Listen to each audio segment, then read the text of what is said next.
Nadir Şah Şəkinin idarəsini Məlik Nəzəf adlı bir hakimə həvalə etmişdi. Məlik Nəzəf olduqca azgöz və zülmkar bir şəxs idi. O Nadir Şahın başını müharibəyə qarışmasından istifadə edir, əhalinin üzərinə ağır vergilər qoyurdu. Bütün bunlar Şəki əhalisinin qəzəb və nifrətinə səbəb olur, etiraz dalğası yaradırdı. Şəki cəmaatı onun zülmünə dözə bilməyib, bu vaxt Dərbənddə olan Nadir Şaha şikayət edir. Nadir Şah da vəziyyəti düzəltmək, əhalinin etimadını qazanmaq üçün Şəki əyanlarına Məlik Nəzəfin fəaliyyətdən nəzarət edə biləcək bir səlahiyyətli şəxs seçib şahın hüzuruna göndərməyi təklif edir. Bu barədə Azərbaycan tarixçisi Kərim Ağa Fatih belə yazırdı. Şəhər əhalisi şahın əmrinə görə məşvərət edir. Hacı Çələbinin ata-babalarından böyüklüyü var və özü də iş bilən bir adamdır. Beləcə xalq onu vəkil seçib Nadir Şahın hüzuruna göndərir. Şah da fərman verir, Hacı Çələbini Şəki mahalına vəkil edir ki, Məlik Nəzəf onsuz rəiyyətə qulluq həvalə eləməsin. Hacı Çələbinin vəkil təyin edilməsi Şəki əhalisinin sevincinə səbəb olur.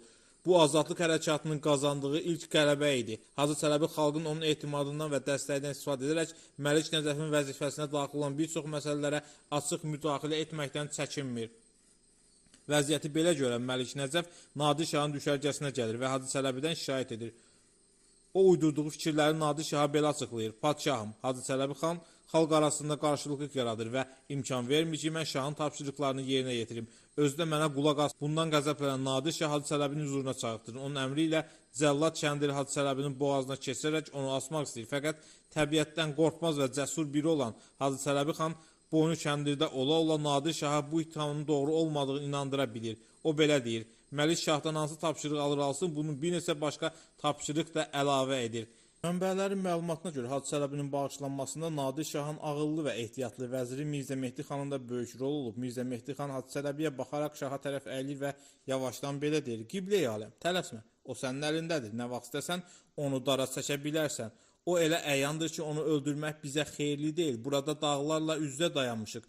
Şirvanda da çaxnaşma var. Öz cəmaatı arasında çox böyük hörməti olan bu adamı öldürsən, Şəki mahalında da böyük narazılıq baş verər. Hacı Çələbinin əyilməzliyi, məğrur duruşu Nadir Şah tərəddüdə salsa da, o vəzirin söylədikləri ilə razılaşır və edam əmrini ləğv edir. Üstəlik ona yeni səlahiyyətlər də verir. Hacı Çələbinin qorxmazlığı Nadir Şahda dərin təsir etmiş.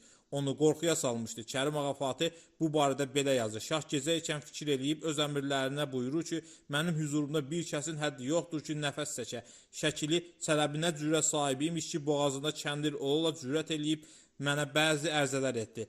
Heç sözündə də yanılmadı. Əlbəttə bunun bir xətası gələcək. Mən zənnimdə xəta ola bilməz. Nadir Şah zənni doğru çıxır. Şəkiyə qayıdan Hacı Çələbi Məlik Nəzəflə mübarizəni davam etdirir. O hakimiyyəti əl almaq üçün fürsət axtarır. Məlik Nəzəf də tək hakimiyyətliyə nail olmaq istəyirdi. Bu zaman Nadir Şahdan gələn məktub ona əl qol açmağa imkan verir. Nadir Şah adından yazılmış məktubda Vəzir Mirzə Mehdi xan imzalamışdı. Məktubdan aydın olurdu ki, yayın ortalarında Nadir Şah Dağıstana yürüyüş edəcək. Məlik Nəzəfə əmr olunur ki, düşərgəyə çoxlu ərzaq göndərsin. Bu məktub Nəzəf üçün sanki göydən düşmə olur. O Hacı Çələbi ilə məsləhətləşmədən şahın düşərgəyə çoxlu ərzaq gətirmək tələbini bəhanə edərək əlavə vergilər toplamaq göstərişi verir.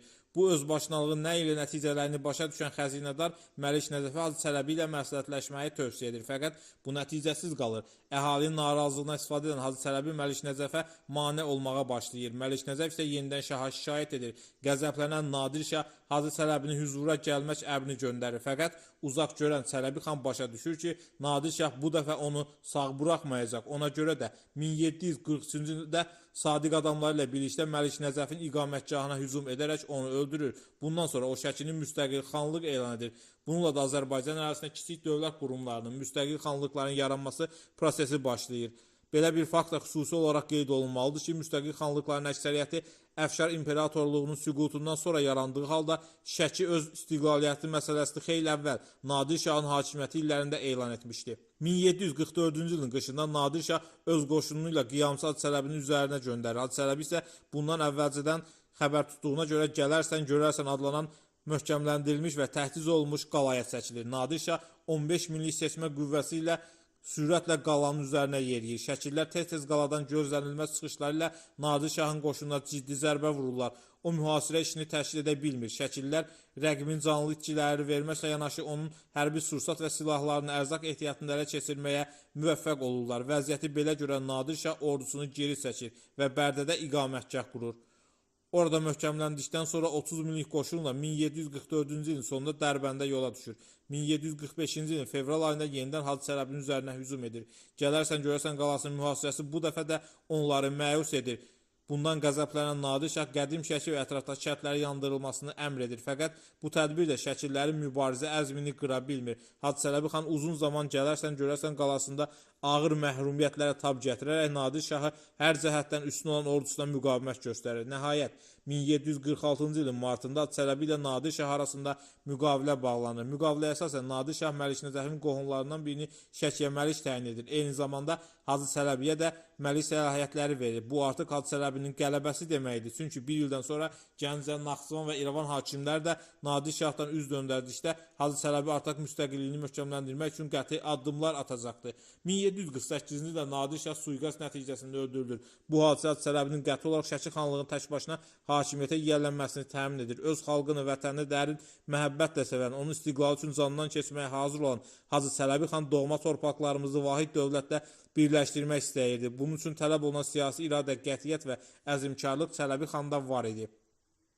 Hacı Çələbi xan getdikcə güclənməsi böyük təhlükə hesab edən Kartli çarı Teymuraz və onun oğlu Kaxetiya çarı 2-ci İrakli yeni planlar hazırlayır. Onlarda belə bir məlumat vardı ki, bir sıra Azərbaycan xanları Pənah xan Qarabağlı, Kərim xan Qaradağlı, Eydərqulu xan Naxçıvanlı və Şahverdi xan Gəncəli bir araya gələrək Hacı Çələbi xana qarşı ittifaq yaratmaq qərarı alıblar. Hiləgər düşmən bu hadisədən yararlanmaq qərarına gəlir. Gürcüstandan ayrı xanların yanına elçilər göndərilməyə başlayır. Nəhayət onlar 1752-ci ildə Gəncə yaxınlığında Qızılqaya adlanan yerdə toplaşaraq Şəki xanlığı üzərinə yürüş etmək barədə razılığa gəlirlər. İkinci İraklidən cavab gəldikdən sonra müttəfiq xanlar təcil olaraq yürüş hazırlığı görür. Onlar çoxlu əsgər toplar və hamısı birləşib hərəkat bayrağını qaldırır. İkinci İraklinin namərdliyi burada üzə çıxır. O Gəncəni və Qarabağı tutmaq üçün müttəfiq hesab etdiyi xanları əsir götürür. Qasid xəbər gətirir ki, xanlar 2-ci İrakli ilə ittifaq bağlayıb Şəki xanlığı üzərinə yürüşə hazırlaşır. Çələbi xan vaxt itirmədən saraya gəlir. Məşvərət məclisi toplanır. Qərar alınır ki, qoşun yığılsın. Düşmən Şəki torpağında deyil, Kür çayının sahilinə qarşılansın. Çələbi xanın göstərişi ilə qoşun Kürün sahilinə Mingəçevir keçidində düşərgə salıb döyüş hazırlığı alır. Mənbələrdən aydın olur ki, Şahverdi xanın nökəri bu hadisəni Çələbi xana çatdırmaq üçün aradan çıxa bilir. Onun Çələbi xanın yanına gətirirlər. Nökər xanın hüzurunda baş ərək həyəcanla xan baba vali xanları əsir etdi deyir. Bu xəbər Hacı Çələbini çox əsəbləşdirir. O belə cavab verir. Xan baban onları xilas edər. Onları qurtarmaq üçün müharibəyə, davaya girişər. Hacı Çələbi xan ətrafında olan yaxın adamlar bildirirlər ki, xanlar elə törətdikləri xəyanətin layiqli cavabını alıblar. Onları xilas etmək lazım deyil. Fəqət öz soydaşlarının namərd Gürcü çar tərəfindən əsir götürülməsindən təəssürlənən Hacı Çələbi xan onlarla razılaşmır. Eyni zamanda Azərbaycan dövlətçiliyinə xas olan Məşvərət Məclisinin razılığı olmadan qərar qəbul etməyən Şəki xanı bu məsələdə müşavirə yolu həll etmək qərarına gəlir. Buna görə də Məşvərət Məclisini açmazdan öncə Hacı Çələbi zərb məsələ çevrilmiş bu cümləsini söylüyor. Nə qərar qəbul edirsiniz edin, içərisində kürüş keçmək olsun.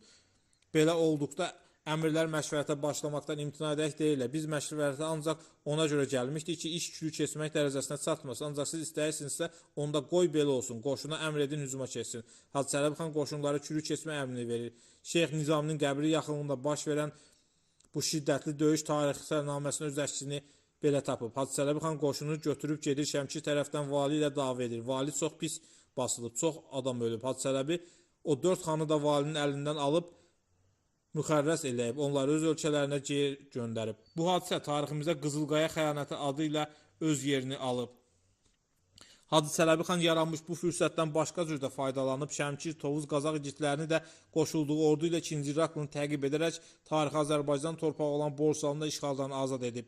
Hacı Çələbinin oğlu Ağaçı bəy buranın hakimi olub. Hacı Çələbi xan 1755-ci ildə dünyasını dəyişir. Onun ölümündən